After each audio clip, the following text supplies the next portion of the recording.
വളരെ ക്വാളിഫൈഡ് ആയിട്ടുള്ള ആളുകൾ പോലും ബിടെക് കഴിഞ്ഞവരാവട്ടെ എംടെക് കഴിഞ്ഞവരാവട്ടെ MBA കഴിഞ്ഞവരാവട്ടെ ശരിക്കും ഓൾഡ് ദുബായിലാണോ ന്യൂ ദുബായിലാണോ ഒരു ചെറുപ്പക്കാരൻ ആദ്യം വന്ന് ഇറങ്ങേണ്ടത്? എവിടെ ജോലി അന്വേഷിക്കേണ്ടത്? ഡിപ്പെൻസ് ആണ് ആളുടെ അതായത് ജോലി സാധ്യതയ്ക്ക് വരുന്ന ആൾക്കാരോട് ഞാൻ എപ്പോഴും പറയാറുണ്ട്, നിങ്ങൾ എത്തിപ്പെടുന്ന മേഖല, നിങ്ങളുടെ ആ സമയത്ത് ഉണ്ടാകുന്ന സുഹൃത്തുക്കൾ, അതായിരിക്കും നിങ്ങളുടെ ഫ്യൂച്ചർ.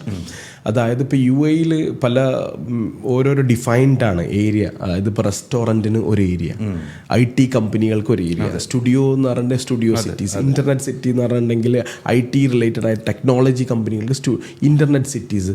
അതായത് പല മേഖലകളായിട്ടും ഡിവൈഡ് ചെയ്തിട്ട് UAE ഗവൺമെൻറ് ഓൾറെഡി കൊണ്ടുവന്നു. അപ്പം നിങ്ങളുടെ മേഖല എന്താണോ അത് മനസ്സിലാക്കിയിട്ട് ആ ഒരു ഏരിയയിൽ നിങ്ങൾ പിച്ചിങ് ചെയ്യണം. നിങ്ങളുടെ ജോലിക്കായാലും നിങ്ങളുടെ ബിസിനസ്സിനാണെന്നുണ്ടെങ്കിലും മറ്റു മേഖലയൊക്കെ ആണെന്നുണ്ടെങ്കിലും ആ ഏരിയയിൽ ഏറ്റവും കൂടുതൽ നിങ്ങളുടെ ബിസിനസ്സുള്ള അല്ലെങ്കിൽ ഈ ലോകത്തിലെ പല ആൾക്കാരും ആ നിങ്ങളുടെ മേഖല ഏത് മേഖലയിലേക്കാണോ വരുന്നത്, ആ ഏത് മേഖലയിലാണോ വരുന്നത് അവിടെ ആയിരിക്കണം നിങ്ങൾ ജോലി തേടേണ്ടത്, നിങ്ങളുടെ ബിസിനസ് തുടങ്ങേണ്ടത്.